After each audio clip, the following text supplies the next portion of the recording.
Tehran میں موجودہ Indians کے لیے حکومت انڈیا کی جانب سے ایڈوائزری۔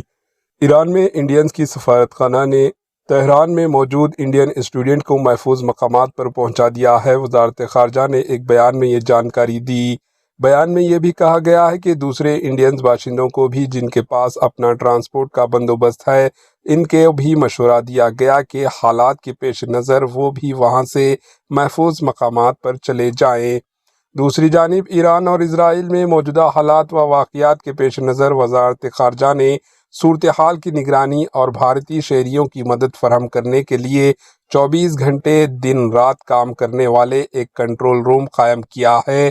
وزارت خارجہ نے مدد کے خواہاں افراد کے لیے کئی ہیلپ لائن نمبر جاری کیے ہیں۔ ان میں ٹول فری نمبر بھی ہے اور ای میل آئی ڈی بھی دستیاب ہے۔